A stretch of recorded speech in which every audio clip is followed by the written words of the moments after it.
Different? Okay. All right. Can you tell me a little bit about your daughter? Lexi, She's beautiful. I've seen her pictures. thank you. She was beautiful, inside and out. She was so smart, so smart. She graduated early with honors. She was a competition cheerleader. When she graduated, she went to work at the bank and was going to school. So she was living the dream. Had everything going for her? Yeah. Or it appeared? It appeared. So how did the substance use start? I believe it started while she was in high school. Pills here, little dabble here, little dabble there, marijuana. And I think it just escalated further and further the older she got. So how long ago has it been since she passed away? She passed away 3 years ago, July 22nd. She would have been 26 this year. Can you tell me anything about how you got that call? Did you feel like there was anything you could do different? I mean, I know we all go back in time and try to change things. We do, and let me go back and say something as well. Okay. People ask me when she died, when we lost her. We lost her when the drug took over more than when she was there. She was no longer there. It was the drug controlling her. That was not my daughter. So it was long before she actually Long passed before away. she actually passed away. And a lot of people don't realize that. Right. And you try to prepare yourself. Do you start grieving at that point? You do. You miss them. You're like, where is my child? And you're trying to reach out and you're trying to help. And with Lexi's case, she wanted to hide it. She didn't do it around us. Very rarely would she show up for family events because she knew we would know something was wrong. It was a struggle for years with her. And at first, I was in denial. I think most of us are, because that's nothing I've ever had to deal with before. Right. And Nobody imagines their child. no, and when you're going through it, you just say, why can't you stop doing this? How hard can this be? Right. Just don't do it. And that's just ignorance. Yeah. Lexi, all of her life, has liked to write. She would write short stories. She would just keep journals. After she passed away, we found many journals of her writing, please God, don't let me do this anymore. And poems about actually putting the needle in her arm and the sensation that it gave her and knowing that it was just pure evil. Well, now the conversation has started to change about how we deal with or respond to our loved ones that are struggling.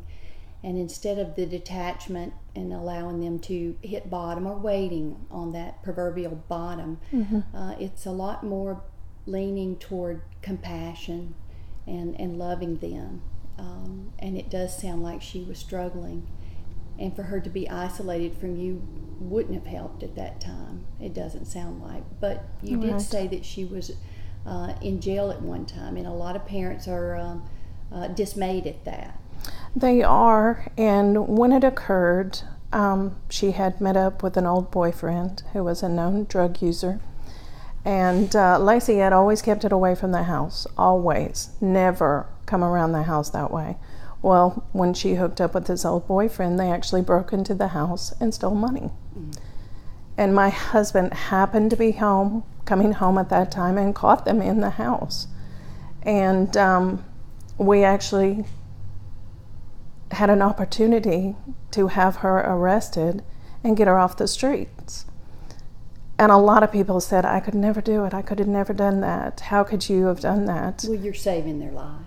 I absolutely, hands down, would do it again in a heartbeat, because I knew where she was, and I knew she was eating, and I knew she was warm, and I knew she had a roof over her head, and that I could see her. I could see her every Sunday, and I did.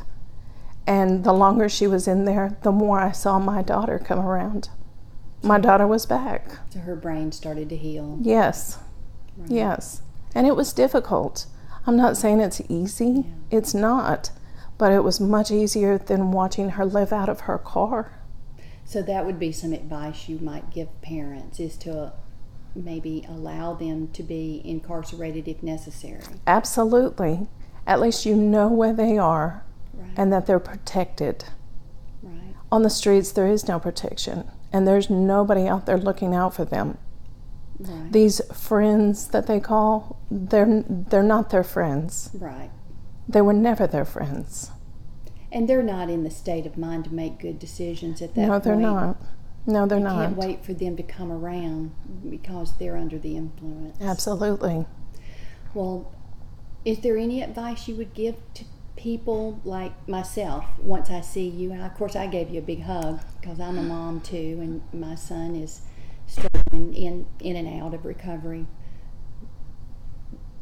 What do you tell people? I mean, what would you tell people that don't know what to say when they see you? In your case, I tell you, don't ever give up. Never. As long as he is alive and breathing, there's hope. Right. When you lose hope, it's done. Right. But he's alive. Right. And God is good. God is good. Friends that saw you after her death, after her funeral, that didn't know what to say to you. You told me one thing that made you angry. It surprised me. Nobody wants to cry with you. They think they have to be strong. Mm-hmm. Crying is not a weakness. Crying is a release of love that has nowhere else to go. Right, right. And cry with them. Say their name. Talk about them. Tell stories. Laugh. That is so important. Never, never, never be afraid to say their name. That's good advice. Never be afraid. Mm-hmm. That's what we live for. Yeah. When my husband says Lexi's name, I melt. Yeah. I melt. I get tears in my eyes every time. But it's not now because of the hurt. Mm-hmm. It's because she was alive. Right. And remembering her is important. Yes, she was alive. Another way you creatively remember Lexi, tell us about that. Well, after she passed away, I'm a doer. I have to do something. She was cremated, and so we didn't have a grave site to go to.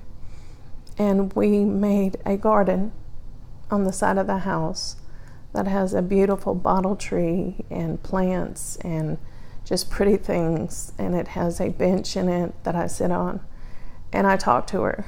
And it's just, most people would never know that's her garden, other than I have a flag that was printed out by my best friend of a picture of her. Oh. And that flag hangs in her garden. Well, it has to be a beautiful flag because she was so beautiful. Yes, she was. Well, tell me about these Lexi Lou bears. Well, after we did the garden, of course, I was still antsy, not knowing what to do with myself.